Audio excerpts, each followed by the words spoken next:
Bonsoir et bienvenue dans cette édition sur la radio-télévision communautaire RTC, mais d'abord les principales lignes.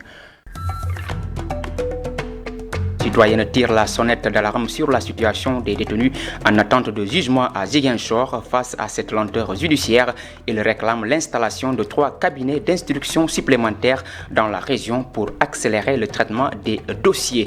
Dans la commune de Gagnic, située dans la région de Kaolack, les habitants misent sur les coopératives communales pour garantir l'autonomisation économique des femmes et des jeunes. Cette initiative s'inscrit dans une dynamique de développement local durable. Éducation, dans cette édition, la case des tout-petits de Ficelle vient de recevoir des tables, des sièges et du matériel pédagogique pour offrir un cadre plus adapté aux tout-petits. Parents d'élèves et enseignants saluent cette dotation de l'association Mamadou Diop Miroir et Citoyenneté. La deuxième partie de cette édition s'intéressera au chômage des jeunes qui demeure l'un des défis les plus pressants au Sénégal entre l'inadéquation de l'offre et la demande sur le marché du travail et l'insuffisance des financements pour l'entrepreneuriat. Les obstacles sont nombreux. Le dossier du jour fera le point sur ces problématiques et analysera les solutions possibles dans cette édition. Mesdames et messieurs, tels sont les titres. Tout de suite, le développement.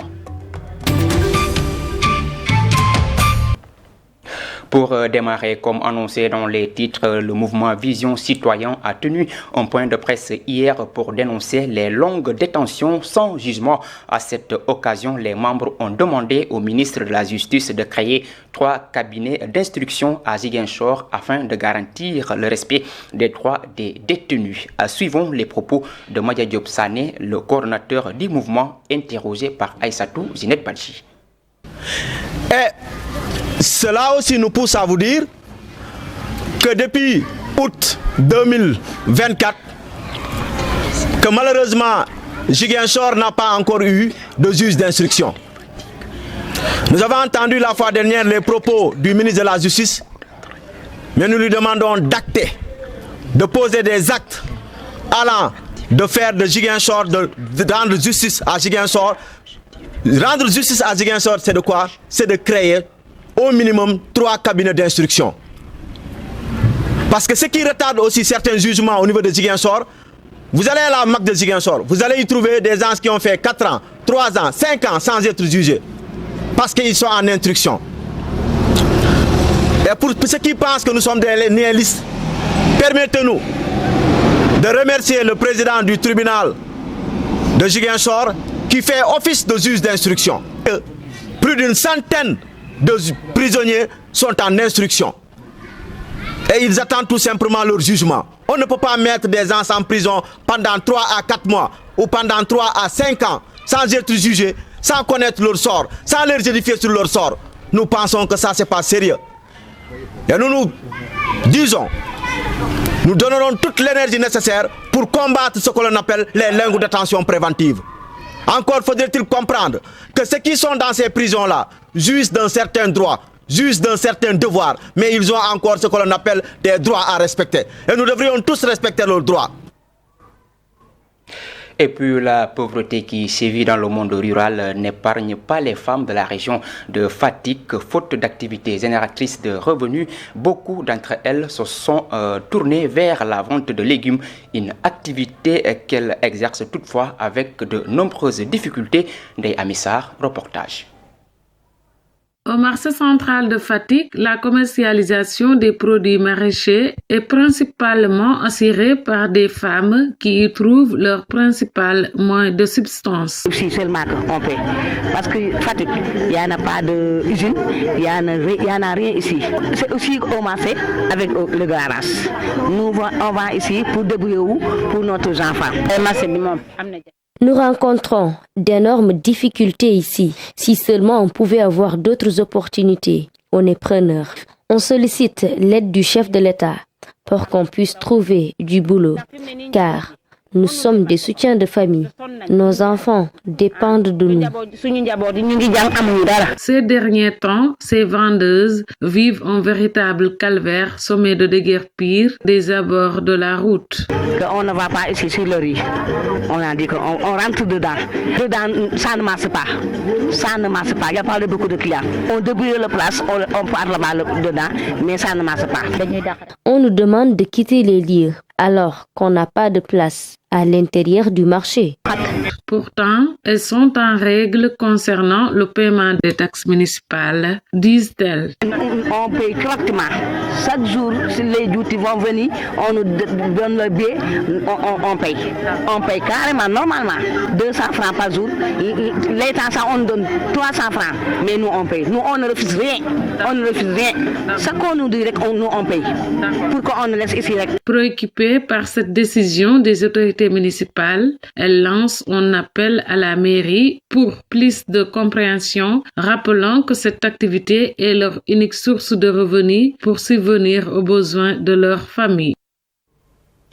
Ndeye Amy Sarr, le ministre de l'Urbanisme, des collectivités territoriales et de l'aménagement des territoires, Moussa Balla Fofana, a présidé ce jeudi à Saint-Louis une rencontre sur la gouvernance locale et la gestion des déchets municipaux. L'objectif était d'échanger avec les acteurs du secteur pour mieux prendre en compte leurs préoccupations dans le cadre de la politique de décentralisation en phase avec la vision Sénégal 2050. Nous l'écoutons au micro de Nassadio. Il est essentiel de créer des espaces où les citoyens peuvent s'exprimer, être entendus et voir leurs préoccupations prises en compte.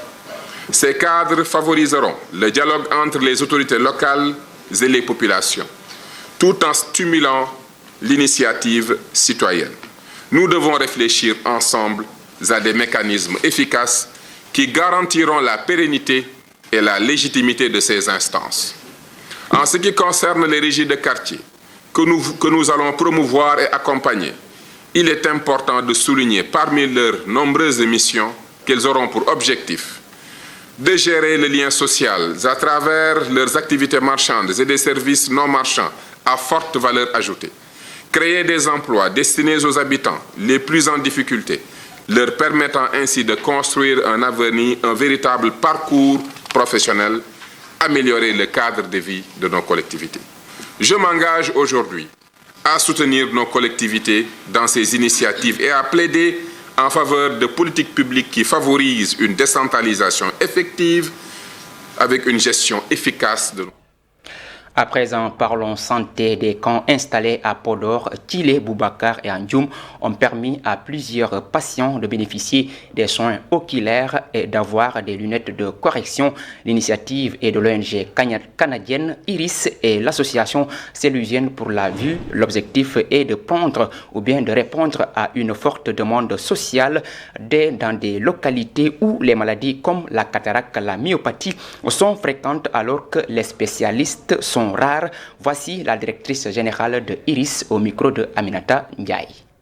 Donc une ONG canadienne, on est spécialisé dans les soins visuels et depuis 2018 on a un partenariat avec l'association Saint-Louisienne pour la vue, donc qui a une clinique communautaire d'ophtalmologie à Saint-Louis, et donc depuis 2018 avec l'appui du ministère des Relations internationales et de la francophonie du Québec et de Iris, on les soutient dans leurs activités en fait. Et donc ici c'est une initiative commune de l'association Saint-Louisienne pour la vue et de Iris Mondial, avec l'appui du ministère de la Santé et de l'Action sociale, de faire une clinique mobile communautaire.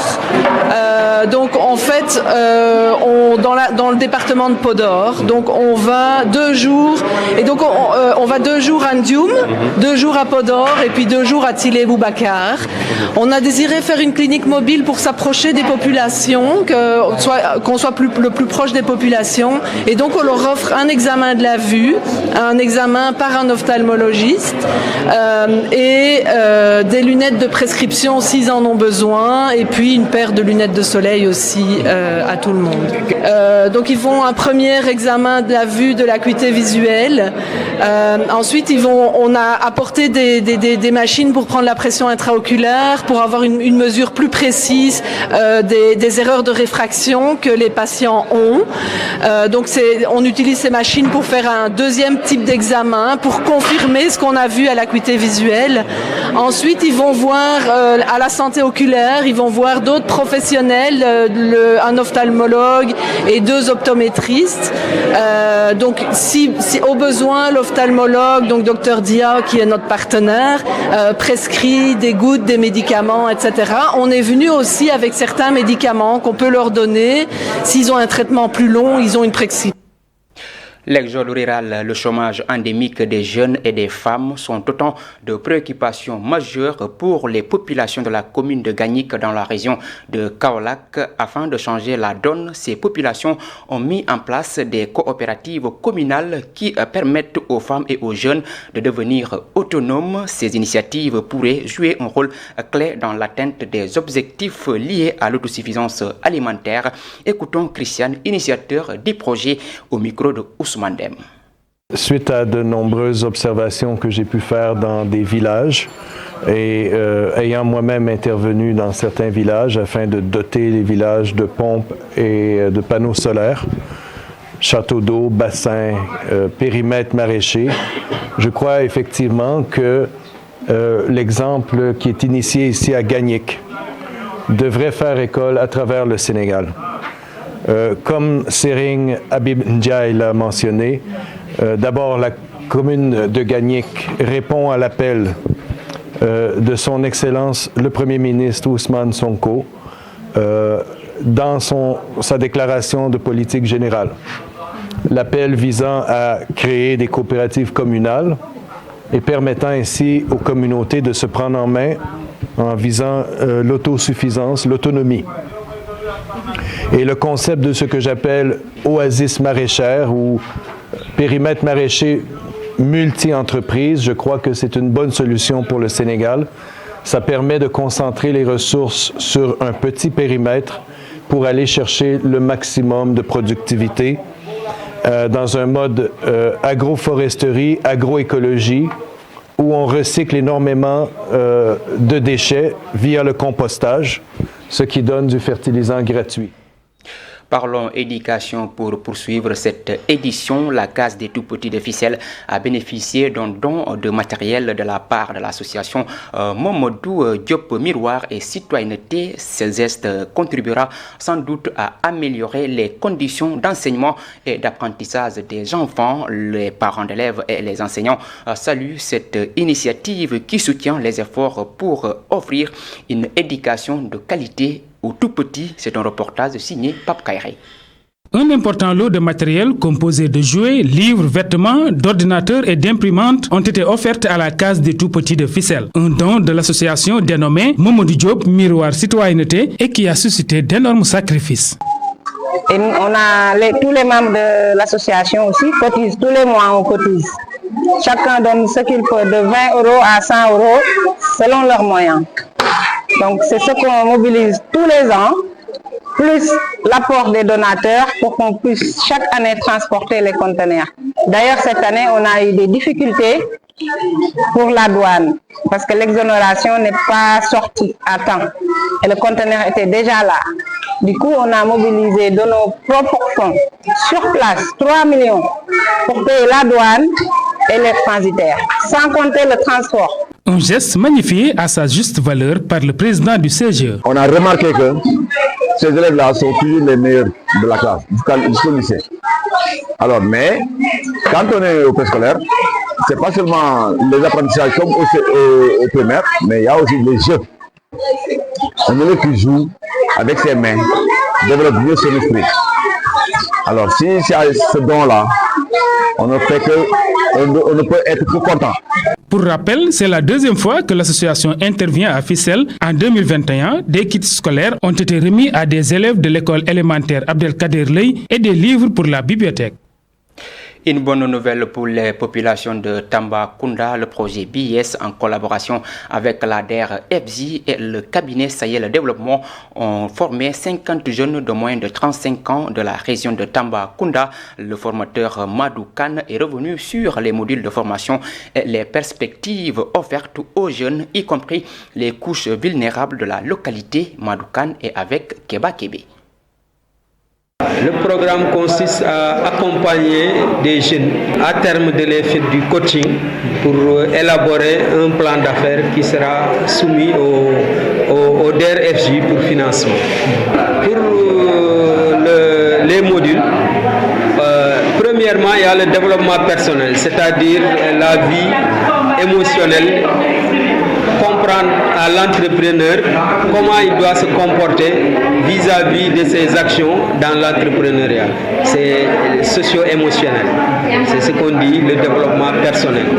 L'autre part aussi, c'est l'entrepreneur. C'est de doter l'entrepreneur des compétences qu'il puisse entreprendre, avoir des idées innovantes et transformer ces idées en réalité.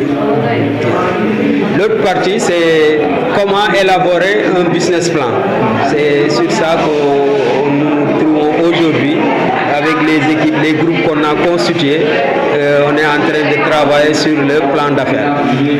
Aujourd'hui, on se retrouve avec 50 jeunes qui seront accompagnés. On va établir leur business plan.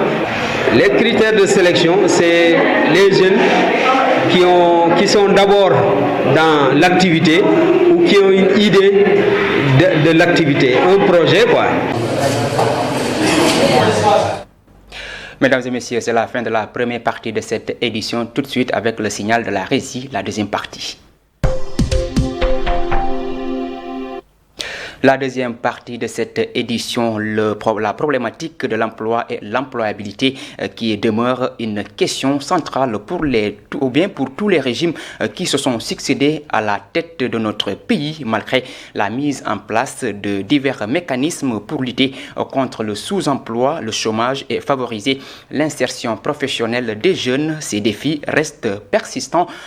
Mais quelles sont les véritables causes de ce chômage ou encore quelles solutions pourraient être envisagées? Les réponses, c'est dans ce dossier réalisé par Modou Diouf.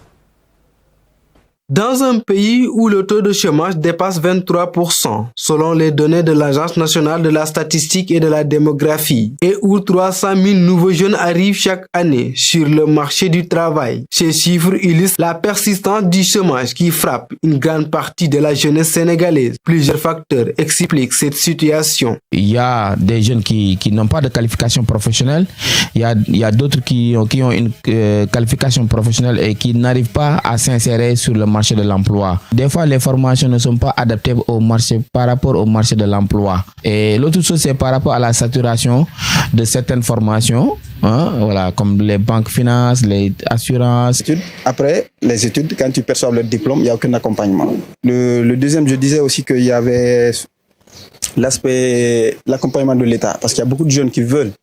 Peut-être il n'y a pas de place, parce qu'il faut se dire la vérité, le système ne peut pas embaucher tout le monde. Parmi la majorité des jeunes, l'accès au premier emploi est devenu un véritable parcours de combattant, substituant ainsi un drame social, même chez leurs parents. Tous les jeunes veulent aider leurs parents, mais il est très difficile pour eux de trouver du travail. C'est pourquoi on les voit traîner dans les rues. Ils vont même jusqu'à faire des choses malsaines, c'est-à-dire agresser ou autre. Ils ont vraiment besoin de l'aide. Divers mécanismes de résomption du chômage des jeunes tels que la DER-FJ, le FONGIP, l'ANPEJ et le 3FPT entre autres ont été mis en place. Toutefois, la problématique de l'insertion et l'emploi demeure une préoccupation majeure. Et je pense qu'il y a des outils qui ont été mis en place et je pense que ces outils-là ont montré leurs limites. Voilà, ils ont essayé de régler le problème, mais jusqu'à présent, le problème vraiment reste intact. Et je pense que c'est des outils, c'est de très bons outils qui ont été élaborés, mais malheureusement, des fois, c'est la mise en œuvre qui pose problème. Il est important d'abord de faire un diagnostic du problème. Ensuite, d'évaluer, vous l'aviez dit tout à l'heure, d'évaluer les programmes qui ont été en cours. Parce qu'on a mis beaucoup de milliards sur la table, mais qui n'ont produit aucun effet, donc, en termes donc, de résolution de cette question du chômage des jeunes. L'entrepreneuriat est considéré comme un levier stratégique sur lequel l'État devrait s'appuyer en accompagnant efficacement les initiatives et les porteurs de projets. Avoir des prêts. Or, il y a des jeunes qui veulent s'investir. Par exemple, moi, dans mon domaine qui est de la télécommunication, vous avez 5 millions aujourd'hui, vous ne pouvez même pas investir. Déjà, le véhicule va coûter très cher parce que le dédouanement est excessif. Déjà, il y a tous ces aspects-là qu'il faut revoir. Par exemple, ces solutions sont très simples. Il faut un fonds. Et arrêter de faire des discours. C'est-à-dire ne pas dire qu'on accompagne les jeunes et en réalité sur le terrain, ce n'est pas le cas. Par exemple, pour un vrai entrepreneur, un vrai accompagnement, 1 million ou 2 millions, c'est absolument rien. Il faudra former des jeunes à ce qu'ils puissent faire un business plan, avoir des bons projets concrets et leur donner du fonds. Pas aller sélectionner 2 ou 3 personnes parce que voilà, et faire de la publicité. Moi, je pense, à mon avis, en Afrique, c'est de la publicité, c'est du pipeau. Il faut réellement un fonds réel qui sera voté à l'Assemblée nationale, qui sera uniquement destiné à l'accompagnement des jeunes dans l'entrepreneuriat. Dans cette dynamique, le président du conseil départemental de jeunesse de Pikine appelle à plus de grande inclusion des jeunes dans l'élaboration des politiques publiques qui leur sont destinées. Essayez maintenant de voir avec tous les acteurs. C'est-à-dire que la vision doit être holistique. C'est-à-dire qu'on ne peut pas confier la question de l'emploi des jeunes au seul ministère de la jeunesse. Donc il y a le ministère de l'éducation, de la formation professionnelle et technique. Il y a d'autres ministères qui entrent en jeu. Et je crois que si on associe tous ces acteurs-là et les acteurs de la société civile, de même que les secteurs privés, parce que l'État aussi avait lancé une initiative qu'on appelle la formation duale, école, entreprise. Je crois que c'est de bonnes initiatives, mais il faut qu'il y ait une harmonisation de tout cela. Et pour harmoniser cela, il faut que l'État définisse une politique de jeunesse qui est très claire, mais qui est inclusive. La jeunesse constitue un capital humain essentiel pour le développement social et économique d'un pays. Par conséquent, le nouveau référentiel de développement devrait, dans sa mise en œuvre, renforcer les capacités des jeunes afin qu'ils puissent pleinement contribuer à la réalisation de l'agenda national de transformation Sénégal 2050. Merci à vous, Modou Diouf. Mesdames et messieurs, c'est la fin de cette édition sur la radio-télévision communautaire RTC. Merci de l'avoir suivi. L'information continue sur www.iracsenegal.sn. Au revoir.